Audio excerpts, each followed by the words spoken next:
Hello friends, welcome back to Tech Data with Anuj. In today's video, we are going to learn the difference between delete, truncate and drop command in SQL Server. These commands look like similar, but they are completely different. Let's get started. So we have a employee table.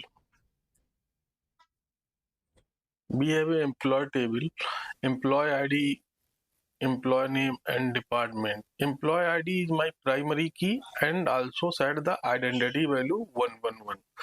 So I create a table employee. Okay.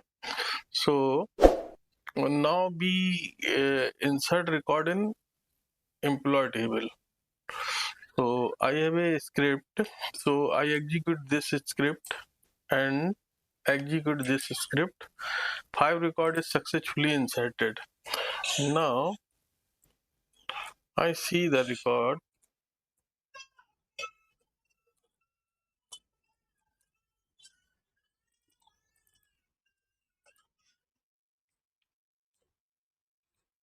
So 5 record has been inserted. ID 1, 2, 3, 4, 5. Okay. So let's see the example in delete. So delete. First, the delete command used when we want to remove a specific row from the table. Means you can use where clause use with delete command. Okay. So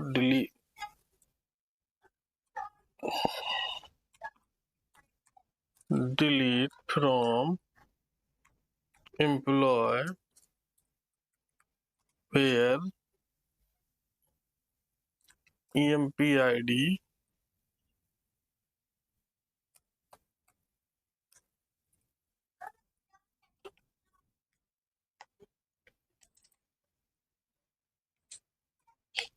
employee ID 1.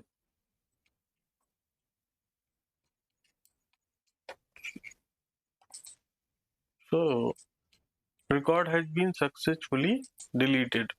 So one row is removed, but I try to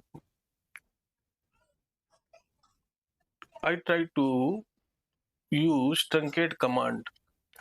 So truncate command, this is used when we want to remove all row from a table but keep the structure only. Okay. So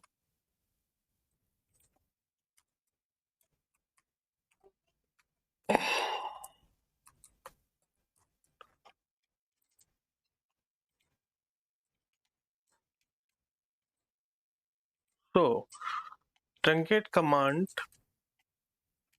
never used where clause.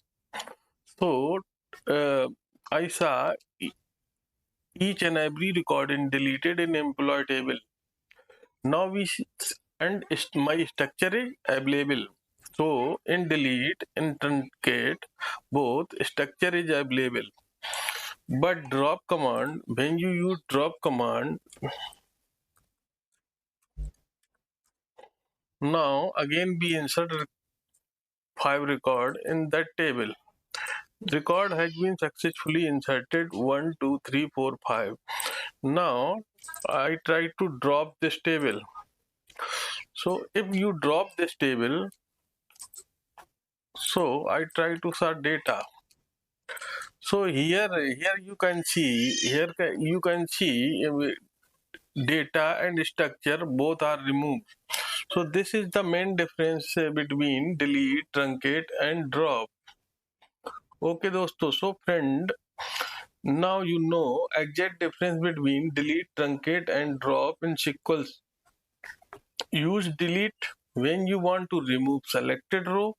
Use truncate when you want to clear all row quickly but keep the table. Use drop when you no longer need that table at all. Okay. If you found this video helpful, please like, share and subscribe to Take Data with Anuj for more SQL Server interview question and tutorial. And don't forget to comment on which SQL topic you want me to cover next video.